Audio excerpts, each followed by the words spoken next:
बिस्मिल्लाहिर्रहमानिर्रहीम। अस्सलामुअलैकुम। नाज़रीन कराम, नई वीडियो में आपको खुश आमदीद कहते हैं। इमरान खान के लिए ताज़ा हवा का झोंका आ गया। इलेक्शन की तारीख इमरान खान को मिल चुकी है। इस हवाले से एक बहुत बड़ा दावा सामने आ चुका है, जबकि दूसरी जानिब NRO 2 की तकमील भी बहुत तेज़ी से जारी है और नवाज शरीफ की वापसी की राह हमवार हो चुकी है और बड़ी रुकावट जो है वो दूर हो चुकी है और एक्सटेंशन की अफवाहें तो वैसे ही दम तोड़ चुकी हैं और अगले नाम के हवाले से लंदन में क्या कुछ होता रहा, ये भी बड़ी अहम तफसीलात हैं जो आपके सामने रखनी हैं।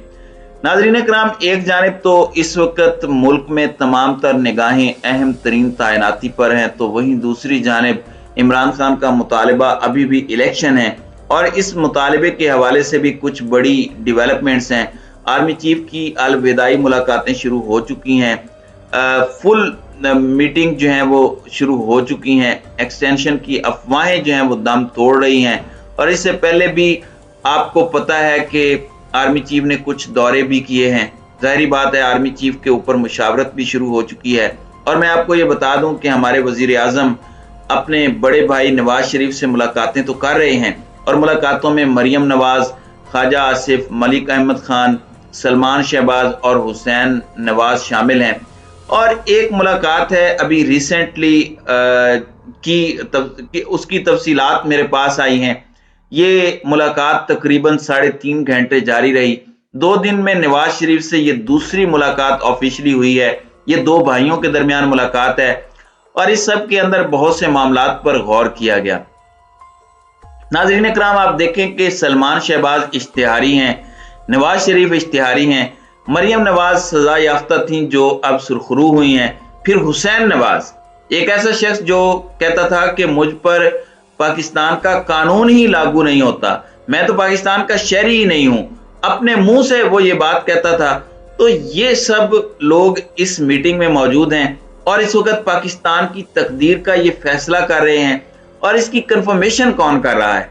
ये वैसे ऑफिशियल सीक्रेट एक्ट की खुली खिलाफ वर्जी और उसका एतराफ जुर्म भी है अगर हमारे मुल्क में कोई कानून हो। वजीर दिफा ख्वाजा आसिफ ने तस्दीक की है कि लंदन में नवाज शरीफ और शहबाज शरीफ की मुलाकात में नए आर्मी चीफ की तैनाती पर बात हुई है।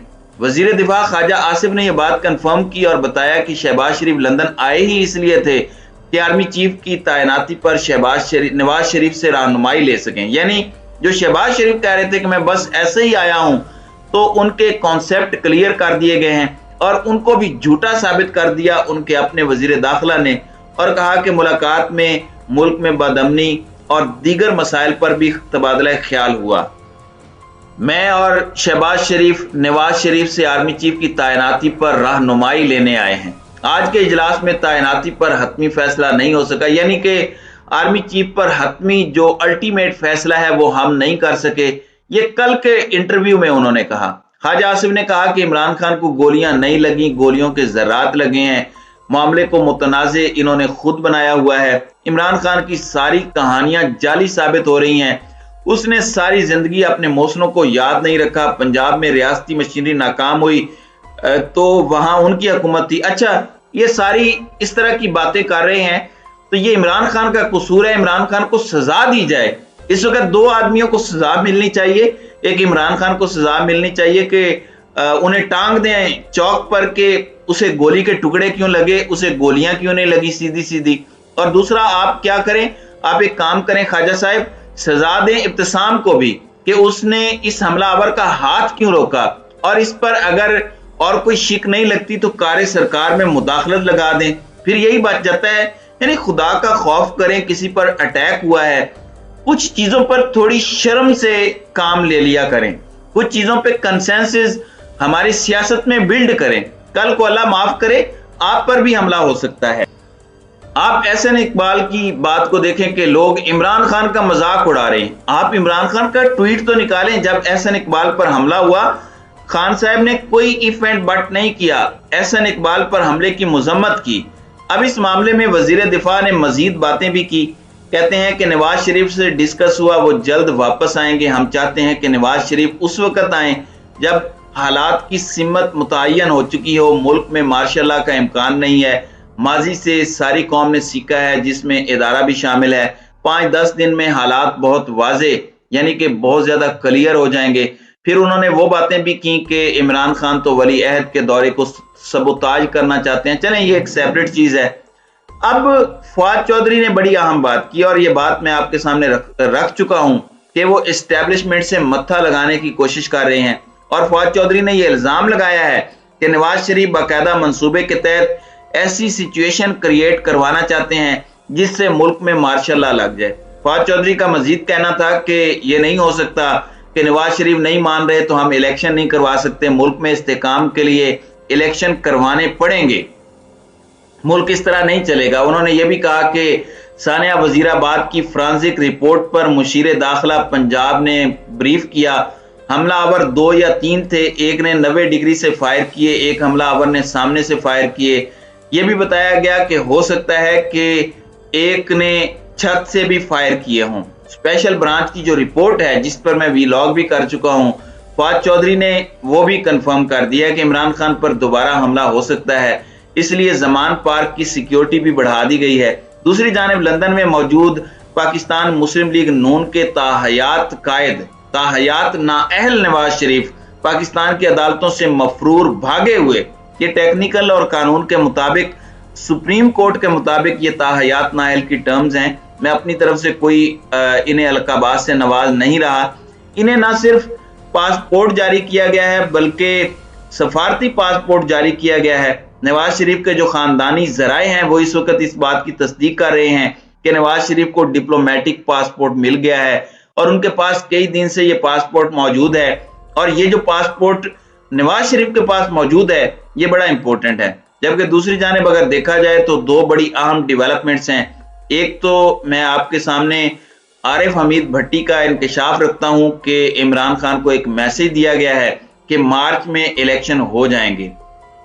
भट्टी साहब ने यह बात पहले भी पहुंचाई कि इमरान खान को बहुत से मैसेजेस पहुंचाए जा रहे हैं और अब जो लेटेस्ट मैसेज इमरान खान तक पहुंचाया गया है वो यही है कि मार्च तक इलेक्शन एक्सपेक्टेड है और मार्च में इलेक्शन हम आपके लिए करवा देंगे।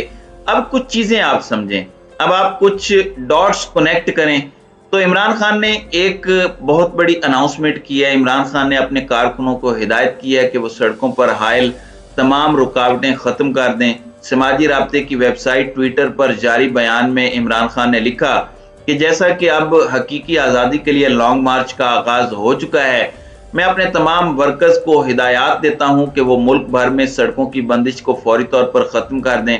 और वजीराबाद में इमरान खान पर कातिलाना हमले के बाद पीटीआई का लॉन्ग मार्च मुलतवी कर दिया गया था, जो कि कल दोबारा शुरू हो गया, आपको पता है।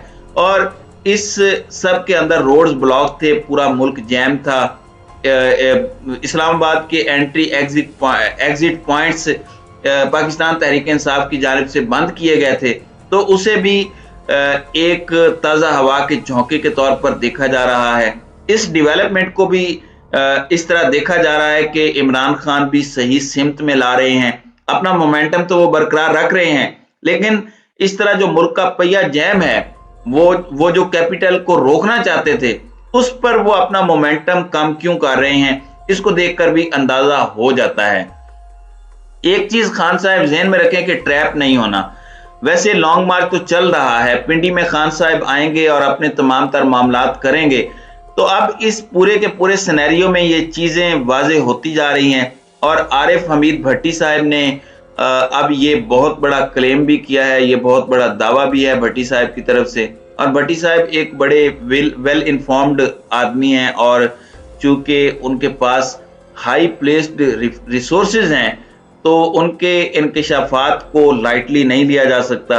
फिर इशारे किनारे भी उसी तरह के हो रहे हैं।